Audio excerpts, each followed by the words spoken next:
बढ़ा दे। पूछ लेंगे भोले बाबा से कि काम तो कैसे मरेगा, काम तो कैसे, तो इसके पास तो दांव है। तब से तीसर ने उघाड़ा तो शंकर जी इशारा कर देंगे और हम कामदेव को जीत लेंगे। ये राजनीति है भगवान की। और आगे चलकर जब भगवान कृष्ण ने कंस को मारा है, यहाँ भी राजनीति है। भगवान कृष्ण ने राज्य सत्ता स्वीकार नहीं की, जबकि बच्चा बच्चा ये चाहता था कि मथुरा के राजा कृष्ण बने, लेकिन भगवान ने सत्ता स्वीकार नहीं की। क्यों? भगवान जानते थे कि हमेशा सत्ता के विरोधी पैदा होते हैं। तुम चुनाव लड़ो, निर्विरोध प्रधान बन जाओ, पूरा गांव में निर्विरोध प्रधान बना दे, लेकिन मेरी समझ में शपथ ग्रहण के बाद 15 दिन नहीं हुए जब आधो गांव दुश्मन हो गए। निश्चित है अब तुम सबके मन के तो कर नहीं पाओगे। कोई कहेगा हमारा चौतरा छोड़ो, पलाने घर पे आंगन निकालो आंगन का रास्ता, तब जिसकी नहीं मानोगे तुम्हारा विरोधी हो जाएगा। तो भगवान ने सोचा कि अगर हमने मथुरा की राज्य सत्ता स्वीकार कर ली तो मथुरा के लोग हमारे विरोधी हो सकते हैं, और ये कह सकते हैं कि शायद कृष्ण ने मथुरा की राज्य सत्ता प्राप्त करने के लिए अपने मामा कंस को मारा है। इसलिए भगवान ने क्या किया, चाबी अपने पास रखी, तो प्रधानमंत्री कैसे बना दिया। राजनीति से मेरा कोई मतलब नहीं है, चाबी कृष्ण के हाथ में है। और राजा कौन है? वो कृष्ण जी। जानते थे कि विरोधी होंगे तो कृष्ण जी के होंगे, हमारे थोड़ी होंगे। तो भगवान ने राजनीति को भी पैदा किया है। काले नाग को नाथा, और इस नाग के नाग में भगवान की जो स्तुति नाग पत्नियों ने की है, इतनी सुंदर स्तुति भगवान की ब्रह्मा भी नहीं कर पाए। उसी नाग पत्नियों की स्तुति के आप 2 श्लोक सुने। नाग पत्नियों का ठाकुर जी नाग पृष्ठम न च सार्वभौमम और न पारमेष्ठ्यम न रसाधिपत्यम न योग सिद्धिर पुनर्भवम वा वाचन्ति पाद रजा प्रपन्ना तथेश नाथाय दुरागमन्यस तमोजनी क्रोध वशोपहीशा संसार चक्रे भ्रमता शरीर यज्ञति शाविभो समक्षा नागपतियों का ननायक पृष्ठम न च सार्वभौमम। प्रभु जिन्हें आपके चरणों की धूल मिल जाती है, उन्हें सार्वभौम राज्य का पद भी नहीं चाहिए, योग नहीं चाहिए, सिद्धि नहीं चाहिए, मोक्ष नहीं चाहिए। जिन्हें आपके चरणों का प्रसाद मिल जाता है, उन्हें स्वर्ग पृथ्वी और पाताल के राज्य की कामना नहीं रहती है। और इतना छोड़िए, वो साधक को ब्रह्म पद को भी ठुकरा देता है, मुझे ब्रह्म पद भी नहीं चाहिए। लेकिन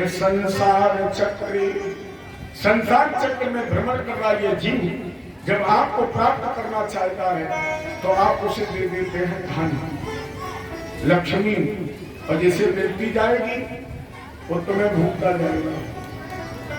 यही तो आप करते हैं ना, अपने से दूर कर देते हैं। बड़ी अच्छी बात है। राम जी को लोग गाली देने वाले मिलेंगे, देते हैं लोग। हनुमान जी को भी गाली देते हैं लोग, कृष्ण जी को भी गाली देते हैं।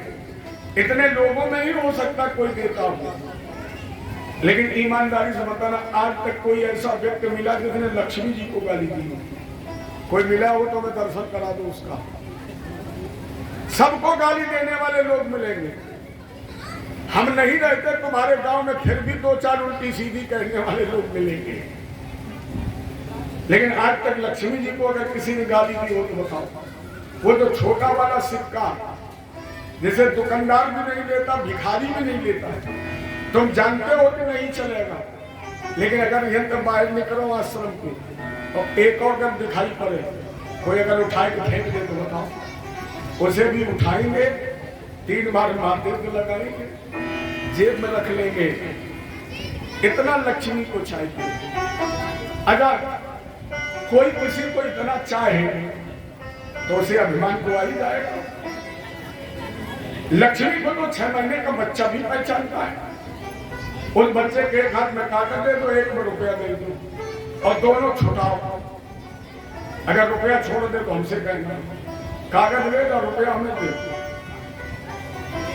तो लक्ष्मी जी ने देखा कि 6 महीने का बच्चा भी हमें चाह रहा है, और आप यही तो करते हैं संसार चक्कर, जिसे दूर करो उसे पैसा दो। लक्ष्मी जी को आ गया अभिमान। बहुत ध्यान से सुनना, जीवन में लक्ष्मी की कीमत कितनी है। लक्ष्मी जी को अभिमान आ गया, और अभिमान में सुबह 4 बजे भगवान से बोली, एक गाना करेंगे। भगवान बोले 4 बजे ब्रह्म मुहूर्त भजन करो, माला जपो, मंत्र जाप करो, स्नान ध्यान करो। कहाँ भाई गाना? लक्ष्मी जी ने कहा देखो जिंदगी में हमने कभी नहीं गाया, आज पहली बार मेरी इच्छा हुई कि हम गाएं। तो आपको अच्छे गायक हैं, आप सुधार भी देंगे, तो अब हमें गा लेंगे। और जैसे लक्ष्मी जी ने कहा गा लेने दो, भगवान जान के लक्ष्मी नहीं गाएंगी, अभिमान गाएगा। भगवान बोले नहीं मानती तो है गा, अब हम कितना रोकेंगे, गा। तो लक्ष्मी जी ने बढ़िया एक लाइन गाई, आप लोग अन्यथा मत लेना, अर्थ लगाना, अनर्थ मत लगाना। लक्ष्मी जी मुस्कुराई और बढ़िया गीत गाया। बोले दुनिया है मेरे पीछे, लेकिन मैं तेरे पीछे। भगवान जान गई अभिमान है। भगवान बोले लक्ष्मी बिल्कुल ठीक कह रही हो, दुनिया तुम्हारे पीछे है, तुम मेरे पीछे हो, लेकिन अपने पीछे मुड़ करके देखो, ये वही दुनिया तुम्हारे पीछे है जिसके पीछे हम हैं। और अगर हम नहीं रहेंगे तो लक्ष्मी तू मिट्टी में मिल जाएगी। लक्ष्मी जी ने कहा हम कहते हमारे 6 महीना का लड़का भी मजबूत पकड़ लेता है। भगवान बोले तभी पकड़ता जब हम पकड़वाते हैं। लक्ष्मी जी ने कहा नहीं मानेंगे। भगवान बोले मनवाते भी नहीं, जबरदस्ती मानो तो ठीक है, और न मानो तो मर्जी। लक्ष्मी जी ने कहा शर्त। भगवान बोले जुआ भी नहीं खेलते, शर्त वर्त नहीं है कोई बात, तुम जो कहो सब ठीक। लक्ष्मी जी ने कहा नहीं, अब हमें दिखाना है।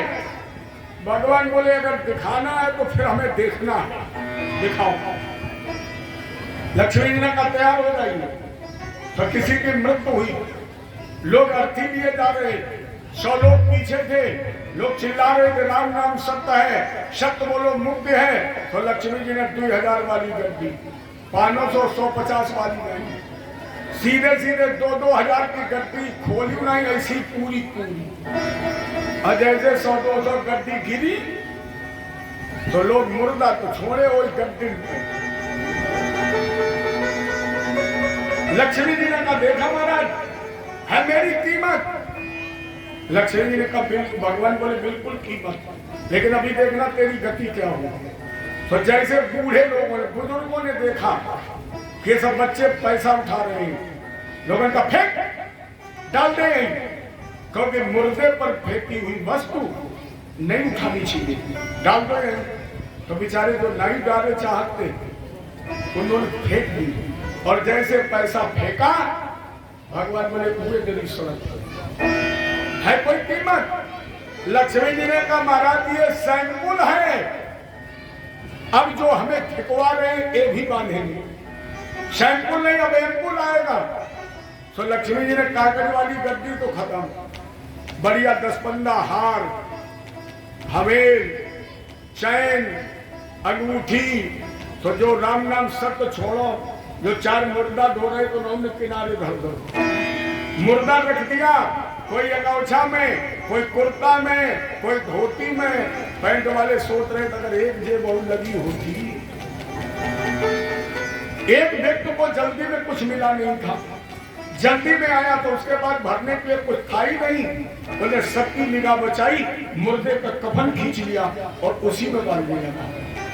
जब कफन में बांधने लगा लक्ष्मी जी ने कहा देखिए महाराज तेरी कीमत, लोग कफन तक में बांध रहे हैं।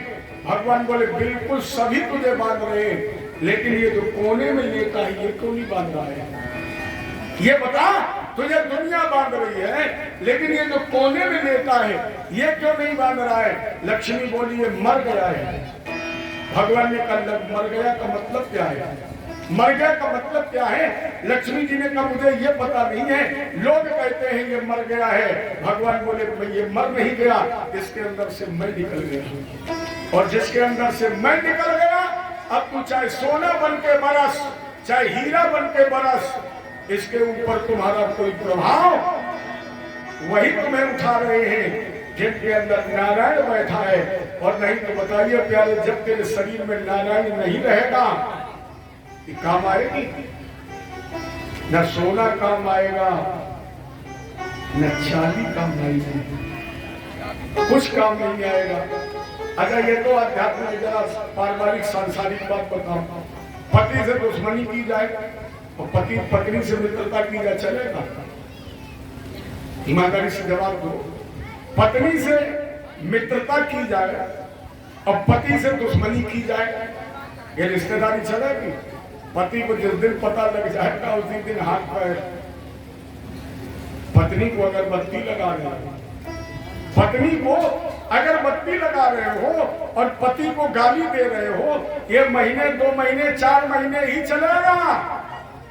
कर लो बैंक बैलेंस, और जिस दिन वो नाराज हो जाएगा उस दिन कब हैंकर तुम्हारे खाते को हैक कर लेगा पता ही नहीं चलेगा। फिर थाने तक पहुंचोगे दरोगा जी तो समझेगा एक OTP में पिट गए। और अगर पति से मित्रता है, केवल व्यंग में मत लेना, मैं व्यंग नहीं करता, अगर पति से मित्रता है तो पत्नी कितने दिन तुमसे नाराज रहेगी? अगर पति तुम्हारे घर में आता जाता रहेगा तो निश्चित है कि एक ना एक दिन पत्नी को भी पति के साथ तुम्हारे घर आना पड़ेगा। इसलिए अगर लक्ष्मी चाहते हो तो मेरे नारायण की सेवा कर लो, और जब नारायण तुम्हारे यहाँ होगा तो एक दिन जरूर उसका पूरा नाम लक्ष्मी नारायण तुम्हें मिल जाएगा। ये नारायण की सेवा कर लो और लक्ष्मी के पीछे भागते रहे और निकल गया ये ध्यान। तो वही नागपत्नी संसार चक्री ब्रह्म था शरीर छठी शादी भव समुच्छा। भगवान ने काले नाग को पत्नियों की बात मानकर मुक्त किया और इसे रमणक भी भेज दिया। मैंने जब तक को शोभित कर दिया। रात हो गई थी, नाग से लड़ते लड़ते भगवान बोले यही रात में रुक जाओ, और जैसे रात में रुके तो बड़ी तेज हवा चली, परिणाम स्वरूप दावन में प्रकट हुए, और जैसे अग्नि प्रकट हुई सारे और वाले बोले कन्हैया रक्षा करो। अब भगवान ने सोचा अग्नि तो हमारा मुख है, लेकिन अगर हमने पी और लोगों ने देख लिया तो बड़ा असर होगा, लोग कहेंगे कि तो आग पी गया। भगवान ने एक कुत्ती निकाली और बोले तुम लोग अपनी अपने आंखें बंद कर लो। मैं दुकान पर ठीक कर रही, हम आंखें बंद कर ले, तुम 9-11 हो जाए। करिए बोले आपने कभी हमने छोड़ा है? आंखें बंद करो। मंदुका ने कहा सब बंद करो, और सबने आंखें बंद कर ली। मनसुबा है बहुत बुद्धिमान, आंखें बंद किए, लेकिन दोनों उंगलियों के बीच में थोड़ी थोड़ी सांस, और कोई से देखे, सोच रहे कन्हैया बगे हम भाग में। भगवान बोले कोई देख तो नहीं रहा, सबने बंद कर ली। मनसुबा ने कहा और अगर कोई देख रहा होगा तो भगवान बोले आंखें फूट जाएंगे। मनसुबा के रुको मैं पहले बंद कर लेंगे। अरे भगवान ने अग्नि तत्व का शोधन किया, अग्निपान करके भगवान ने अग्नि तत्व का शोधन कर दिया। अब कितने शुद्ध हो गए? 4, हवा, पृथ्वी, जल और अग्नि, एक तत्व बचा है आकाश। अभी कंस को मारने के पहले वो भी शुद्ध हो जाएगा, क्योंकि कंस पर्यावरण का प्रदूषण है, उसका सरदार है। इसलिए भगवान उस तक पहुंचने के पहले इस आकाश को भी शुद्ध करेंगे। लेकिन इसके पहले भगवान ने किया है चील हरण। भागवत जी का बड़ा रहस्यात्मक क्वेश्चन है। हम लोग ये कहते हैं कि गोपियां यमुना जी में गद्य नहाती थी, बस उतार कर किनारे रख देती थी और भगवान ने कपड़े चुरा लिए। गहन विषय है, क्योंकि कृष्ण वेद है। और जितनी गोपियां ये सब वेद की ऋचाएं हैं, क्या वेद की ऋचाएं वेद के विपरीत कोई आचरण कर सकती है? फिर वो ऋचा ही नहीं रहेगी अगर विपरीत हो जाएगी। हमारे वेद ये कहते हैं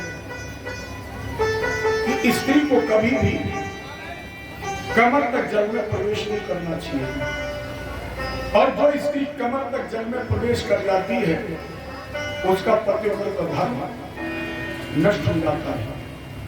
तो क्या ये गोपियां वेद की ऋचाएं होते हुए उस वेद की मर्यादा का उल्लंघन करके कमर तक नहीं नग्न प्रवेश कर जाती है? क्या ये संभव है? सोचिए, क्या ये संभव है? क्योंकि ये साधारण नहीं है। अगर ऋचा न माना जाए तो ये करोड़ों जन्मों को के नित्याभ्यासी संत है, नित्याभ्यासी, और वही भगवान की लीलाओं का आनंद लेने की आई है। अब इनको जानता कौन है? सोई जाने। कौन जानता है?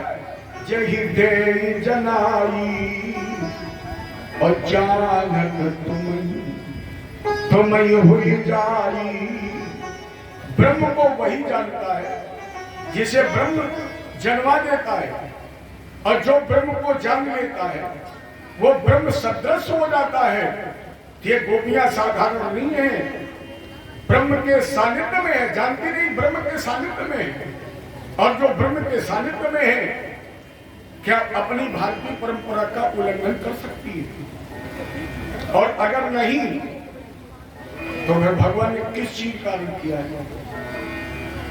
अरे पहले तो बिल्कुल साधारण आप सोचे, ये वस्त्र, ये कपड़े हमने अपने को आंख से छुपाने के लिए पहने हैं। जो अंदर बैठा उसके लिए कपड़े हैं। भगवान कहाँ है? अंदर।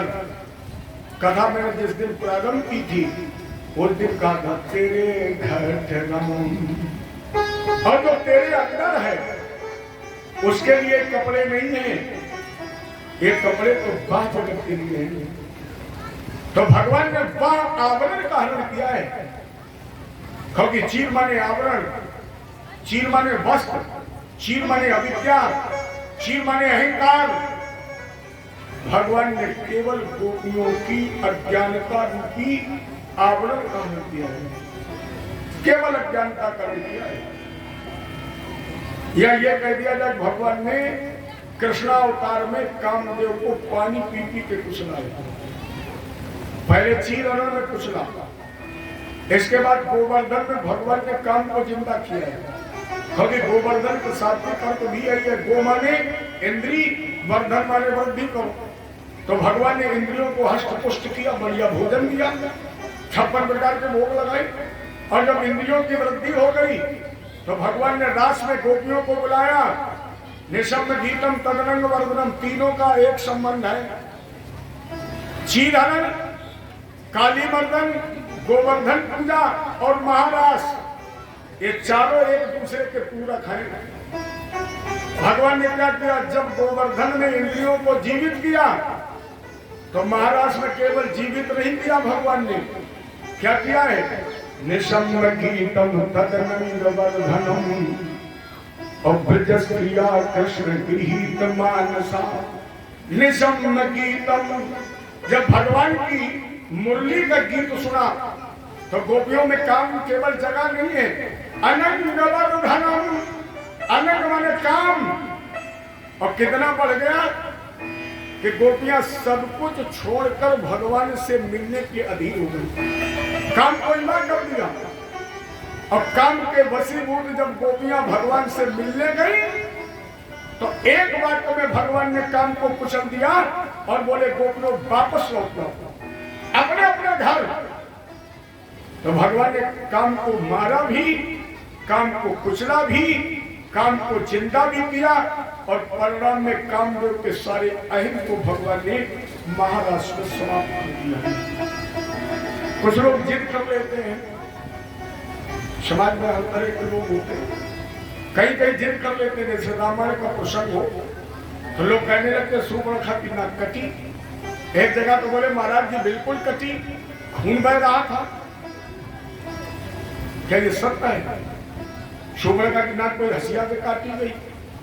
अगर आप समाज में कोई अनैतिक कार्य करते हैं तो लोग कहते हैं फलाने की नाक कट गई थी, क्या हसिया से काटी जाता? ये वाली तो लगी रहती है। लोग कहते हैं नाक कट गई। सूर्पणखा की नाक क्यों कटी? उस समय विधवा दिमागी होता था। देखो धर्म का मतलब क्या है? जिसे समाज स्वीकार कर ले। धर्म का मतलब है जिसे समाज बहुतायत रूप में स्वीकार कर ले, वही धर्म हो गया। एक साधारण तौर पर अगर पूरा गांव ये कह दे हम पंडित जी के हाथ का पानी नहीं पिएंगे, खत्म हो गए ना। और हम कितने भी अधर्मी हो जाए और पूरा गांव अगर हमें स्वीकार कर ले तो हमारे पास अधर्म रहेगा। कितने भी विधर्मी हो अधर्मी हो, अगर मुझे समाज स्वीकार कर लेगा तो हमारा वो दोष कुछ दिन के बाद अपने आप खत्म हो जाएगा। तो कुछ लोग जिद कर लेते हैं, ऐसा भी जिद करते हैं। भगवान ने गोपियां नग्न नाई, भगवान ने कपड़े चुरा लिए। अगर इस जिद को भी मान लिया जाए तो भी भगवान ने कोई अन्याय और अधर्म नहीं किया है। क्योंकि हेमंते प्रथमे मशीनंद ब्रज कुमारी का, और कुमारी शब्द का प्रयोग 6 वर्ष से अधिक और 10 वर्ष से कम। जिस लड़की को 10 वर्ष से कम हो और 6 वर्ष से ज्यादा हो उसे कुमारी कहते हैं। तो 20 की मान लो, न 6 की मानो, न 10 की मानो, 8 की मान लो। 8 की लड़की है, 8 वर्ष, ईश्वर न करे, लेकिन किसी 8 वर्ष की लड़की की मां खत्म हो जाएगी और उसके घर में पिता के अलावा और कोई ना हो। 8 वर्ष की लड़की हो और केवल पिता हो, क्या वो पिता अपने 8 वर्ष की लड़की को नहलाएगा नहीं? क्या वो अपने 8 वर्ष की लड़की को कपड़े नहीं पहनाएगा? क्या वो अपने 8 वर्ष की लड़की को साथ में भोजन नहीं कराएगा? क्या वो अपने 8 वर्ष की लड़की को उठा के कहीं फेंक देगा, अपने साथ सुलाएगा? और जब आज का पिता 8 वर्ष की लड़की को खिला सकता है, पहना सकता है, नहलवा सकता है और साथ में सुला सकता है, तो कृष्ण के परम पिता है, फिर कहां दोष लगता है? जब आपके पिता को दोष नहीं लगता है तो वो तो परम पिता है, क्या उसे दोष लग सकता है? और व्यवहारिक पक्ष में अधिकांश लोगों के साथ ये घटना घटी होगी जिनके लड़की होगी, निश्चित तौर पर आपने छोटी लड़की को अपने गोद में खिलाया, प्यार से पिता खिलाता है और खिलाते खिलाते पूछता भी क्या विवाह करोगी, शादी करोगी? ईमानदारी से बताना क्या कहती है? उसे पता नहीं होता है कि विवाह का मतलब क्या है। लेकिन पिता ने अगर पूछ दिया बिटिया शादी करोगी, तो वो तुरंत उत्तर देती पापा हाँ। और अगर पिता ने पूछ दिया किसके साथ, ईमानदारी से बताई बिटिया क्या कहती है? पापा तुम्हारे साथ। क्या बात दोष लगता है? क्या बात दोष लगता है? फिर कृष्ण तो परम पिता है और हम सब उसकी संतान हैं। प्यारे याद रखना, पुरुष केवल कृष्ण है, बाकी सब स्त्रियां हैं। यहाँ जितने नर रूप में बैठे हैं, आप कहिए हम नर हैं, लेकिन भगवान के आप नर नहीं, आप नारी ही हैं। इसीलिए तो हम भक्त हैं, भक्ति करते हैं। और भक्ति किसका सूचक है? स्त्री का। और जब हम भक्ति के वस्त्र पहन लेंगे तो हम क्या हो जाएंगे? अरे खूब तो पुरुष बने रहो और साड़ी लागा पहन के निकल जाओ घूंघट डाल के, तो लोग क्या कहेंगे? पुरुष कहेंगे, सब यही तो कहेंगे नारी जा रही। तो भगवान की निगाह में तो ये सब नारी है, वो जगतपति है, वो जगत पिता है, इसलिए उसे किसी प्रकार का कोई दोष नहीं लगता है। चीरहरण किया भगवान ने, अभिमान नष्ट किया और अभिमान नष्ट करने के बाद भगवान ने गिरिराज भगवान का पूजन किया। गोवर्धन, गोवर्धन पूजन का भी कारण है, केवल पर्वत का पूजन नहीं है। पर्वत की पूजा तो भगवान ने प्रतीकात्मक स्वरूप में की है। गोवर्धन पूजन का मतलब है प्रकृति का संरक्षण। भगवान ने कहा कि अगर हम इस पर्वत की पूजा करा देंगे, इसे भगवान मान करके समाज में प्रकाशित प्रचारित कर देंगे और लोग पर्वतों को श्रद्धा से देखने लगेंगे, तो भारत में पर्वतों का उत्खनन नहीं होगा, परिणाम स्वरूप भारत में मानसून चक्र सुरक्षित रहेगा। और जब से पर्वतों का उत्खनन हो गया है, जब से प्रकृति से छेड़छाड़ हुई है, तब से बता सकते हो कि कब बरसात होगी और कब गर्मी आएगी, कब सर्दी पड़ेगी। इसलिए भगवान ने कहा पर्वत की पूजा करो, कहीं ना कहीं प्रकृति का संरक्षण करो। और नहीं तो जितने लोग बैठे हैं, जब तक हमने अपने पाटे पर बैठ करके भोजन किया, जब तक हमने पड़ुआ मिट्टी के पुते हुए चौके में भोजन किया, तब तक किसी को ब्लड शुगर हुआ। आज के 30-40 साल पहले कोई जानता तो शुगर क्या होता है, हार्ट अटैक क्या होता, पता ही नहीं था। देहात में तो कोई नहीं जानता। और अब शहर में कम है, देहात में अब माँ का बच्चा गर्भ से ही शुगर लेके पैदा होता है। बहुत ऐसे केस हुए जो शुगर लेके पैदा हुआ। अब ये केवल धर्म नहीं है, ये मत सोचिए कि चौके से पोत देना मिट्टी से कोई पवित्रता है, इसमें वैज्ञानिकता है। क्योंकि पड़ुआ मिट्टी का जहां लेपन कर दिया जाता है, वहां के शरीर के सारे हानिकारक कीटाणु समाप्त हो जाते हैं। इसलिए जब तक हमने घड़े का पानी पिया, देखो हमारे आज के बुद्धिमानों से पहले के बुद्धिमान थे लोग, जब तक लोहे की बाल्टी में लोगों ने पानी पिया तब तक आयरन की कमी नहीं हुई। जब तक लोगों ने मिट्टी के घड़े में पानी पिया तब तक कैल्शियम की कमी नहीं हुई। और अब राम में मालिक है जो गाँव अगर पानी मिल जाए, कुआं रहे तब बाल्टी 2 बाल्टी भरा मिलता, और जब हैंड पंप लगे तो कबो कबो तो पड़ोसी पानी उतर गो तो पड़ोसी के घर पे मांग के लाए पानी जाता। और अब टंकी वाले खेल तो राम ही मालिक है, खाली अच्छा बत्ती तो वही जाइए जब टंकी खाली। तो सर कहीं ना कहीं अपने धार्मिक ग्रंथों में वैज्ञानिकता है, इससे शारीरिक संरक्षा और सुरक्षा की व्यवस्था है। भगवान ने कहा अगर पर्वत सुरक्षित रहेगा तो हमारे भारत में जीवनों उपयोगी औषधियां सुरक्षित रहेंगी। अगर अब कोई औषधि ना देता है और ना औषधि लेता है, अब क्या लेता है? दवा। दवा का मतलब है दवा, मर्द हो जाए टेबलेट खाओ, अंदर दवा और टेबलेट खत्म, दवा से फिर ऊपर। कोई ऐसा एलोपैथिक डॉक्टर नहीं है, कोई ऐसी दवा नहीं बनी है जो व्यक्ति के मर्ज को जड़ से खत्म कर सके। लेकिन जब हमारे यहाँ औषधियों का सेवन किया जाता तो पहले मर्ज जड़ से खत्म होता था, अब कहीं खत्म होता है? कितनी औषधियां हैं अपने यहाँ। जैसे अभी आपने देहात में देखा होगा लटलीरा, 100 बीमारियों की दवा है। एक तो नहीं 100 बीमारियों। शरीर के अंदर से किसी प्रकार का ब्लड निकल रहा हो, लटलीरा के अंदर ये क्षमता है कि 1 मिनट में वो ब्लड बंद कर देगा। घबरा सभी लोग जानते हो। पथरीले इलाके में घास होती 60 घास को केवल पीलिया वाला मरीज अपने हाथ से उखाड़ दे और उसे धूप में डाल दे, जितनी जल्दी वो घास सूख जाएगी उतनी जल्दी पीलिया खत्म हो जाएगी। ये औषधियां हैं। तो भगवान ने कहा अगर गोवर्धन सुरक्षित रहेगा, इसे अगर हम देवता बना के पूजा करवा देंगे तो लोग इसके प्रति आस्था रखेंगे, धर्म मान लेंगे। और अगर पर्वत सुरक्षित रहेंगे तो भारत का मानसून चक्र सुरक्षित रहेगा, क्योंकि भारत कृषि प्रधान देश है। और कृषि प्रधान देश भारत में अगर मानसून चक्र सुरक्षित रहेगा तो भारत का व्यक्ति खुशहाल रहेगा। गोवर्धन का दूसरा मतलब, गो माने गाय, वर्धन माने वृद्धि करो। भगवान ने कहा भारतवासी अगर कल्याण चाहते हैं तो पर्वतों की सुरक्षा करें और गौ पालन करें। क्योंकि गौपालन अगर करोगे तो गाय से हमें आपको क्या मिलता है? गोबर।